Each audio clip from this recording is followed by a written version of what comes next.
isu Repang sudah berkaitan erat dengan pemilu 2024. Pandangan Bang Aman seperti apa?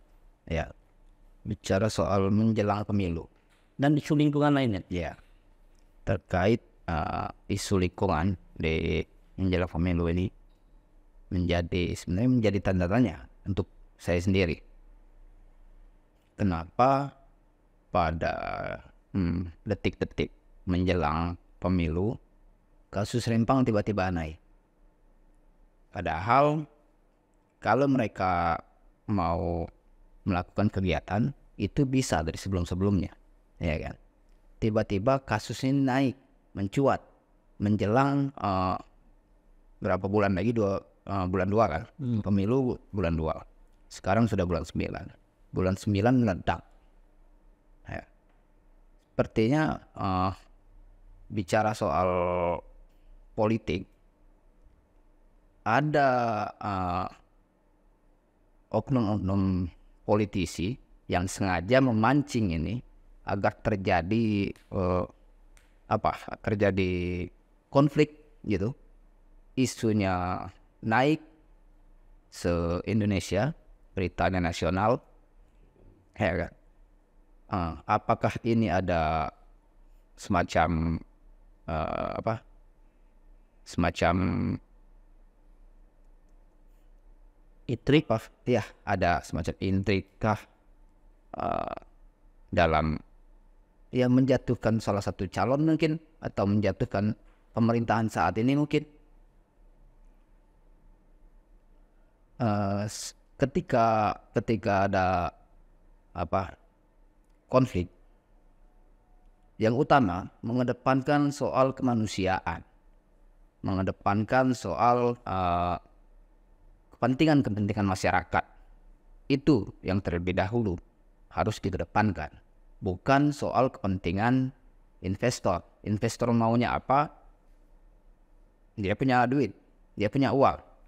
Tapi masyarakat lokal itu, mereka juga punya kepentingan sendiri, kepentingan hidup.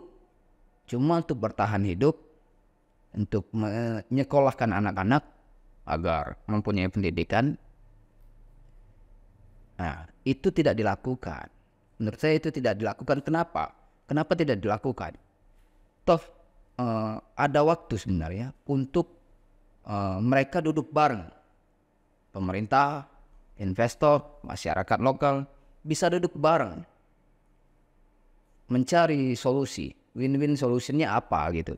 Masyarakat membutuhkan apa, investor membutuhkan apa, pemerintah menjadi penengah mungkin. Jadi semua pihak keinginannya bisa terpenuhi, terlebih untuk masyarakat, untuk rakyat. Yeah. Ada cawe-cawe politik gak, Bang Ali? Ya kalau dikait-kaitkan ya bisa juga kalau dikait-kaitkan ya. Ya karena Tapi apa memang murni isu lingkungan? di ini kan pulau terluar, Iya. pulau terluar Indonesia, Rempang ini itu selat samudra India. itu Cina ya. Laut Cina. Cina Selatan itu kan jalur sutra itu sebenarnya, itu jalur sutranya bagi negara-negara lain untuk ini, karena semuanya dekat kan. Yes. Jalur sutra. Nah mungkin kalau dikaitkan dengan politik luar negeri, bacaan-bacaannya ya harus paling tidak dengan ini mereka akan membuat dermaga khusus paling tidak. Dan dermaga khusus ini juga akan jadi persoalan juga ke depan nanti kan. Siapa saja yang bisa memakai yang nanti kan di dermaga ini. Artinya ini memang sebagai pintu masuknya negara-negara luar. Bisa jadi. Ya, tanda kutip bisa jadi. Karena ini kan ke negara-negara lain kan lebih dekat ini. Ini kan pulau terluar. Bisa iya bisa tidak kan. Tapi ini kan. Oke, ini kalau kita balik ke Sumatera Selatan, karena ini kita bicara di Sumatera Selatan, di tahun-tahun ini atau masalah Rempang ini juga ada nggak yang berkaitan dengan di Sumatera Selatan? Masalah lingkungan apa yang sekarang ini lagi marak di Sumatera Selatan? Nggak usah jauh-jauh lah, Palembang ini kemarin. Oh. Kemarin ke 2000 apa tuh, 2020 lah nih. Ketika terjadi banjir yang lumayan besar, ya, melanda Palembang sampai ada 2 korban nyawa. Nah ini kan berarti Palembang sudah cukup rawan untuk bencana lingkungan, terutama banjir.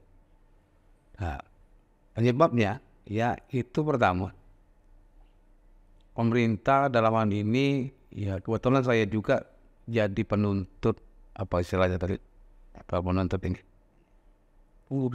ya menggugat wali kota, salah satu orang menggugat wali kota untuk bertanggung jawab dengan kejadian ini. Dan kami betulkan, kebetulan menang. Apa yang dikenakan materinya? Seluruh gugatan itu, materi gugatan kita itu dimenangkan. Di antaranya kalau RTRW taruhlah itu kan urusan politik ya. Satu, mendalamkan lagi, menghidupkan kembali tari air. Kalau ini anak-anak sungai, normalisasi anak sungai yang ada di Palembang. Kedua, memperbanyak kolam retensi. Ketiga, mendalamkan lagi kolam retensi yang ada. Contoh yang di Sitorija, itu air tidak akan tergenang kalau memenuhi kaidah kolam retensi.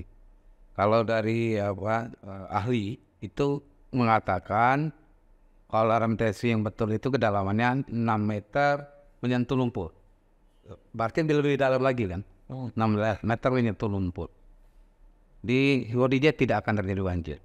Ini kalau kita lihat sekarang di Hodija itu nggak sampai 2,5 meter kedalaman yang menyentuh lumpur. Nah itu untuk kolam retensi, memperbanyak dan mendalamkan kolam retensi.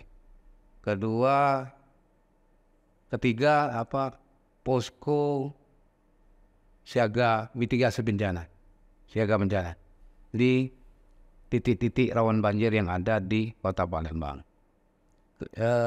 Selanjutnya ruang terbuka hijau, memenuhi ruang terbuka hijau 30% di Kota Palembang itu belum terpenuhi.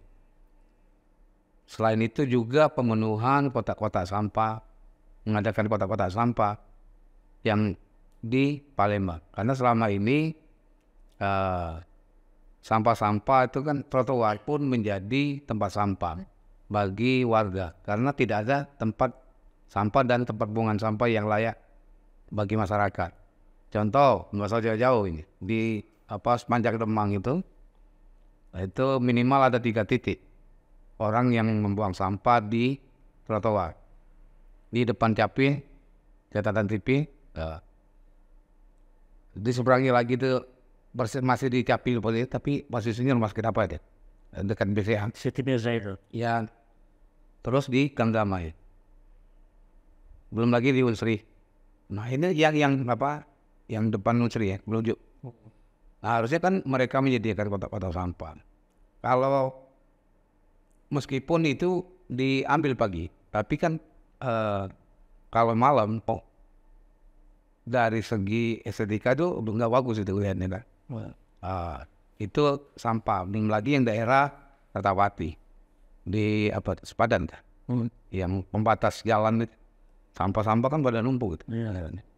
Nah kalau disediakan kan masyarakat ini kan mau membuang itu. Nah ini tidak disediakan. Nah diantaranya itu ada 9 item dan termasuk ganti rugi ke penggugat itu, yang menggugat itu diganti rugi. Dari putusan itu 9-9-nya semua putusan dimenangkan oleh hakim.